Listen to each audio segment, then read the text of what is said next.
Good afternoon, guys. My name is Hayden Fish. I'm a sales representative here at I-5 Chrysler, Dodge, Jeep, Ram, Fiat here in Chehalis, Washington.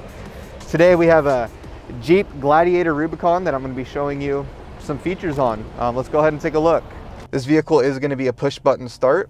Select ones will have remote start on the vehicle, which you can tell on the keys by this 2x button right here.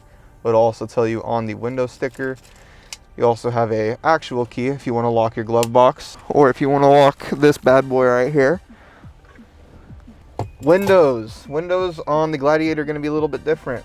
Not going to be here on the door, they're actually going to be here underneath your center console. So that is going to be how you roll your windows up and down. Media outlets, we have our aux port, USB ports, a 12-volt charger, your front and your rear axle disconnect, off-road, and your sway bar settings. Right here is how you're going to switch from your 2 high to 4 high to 4 low when you're off-roading.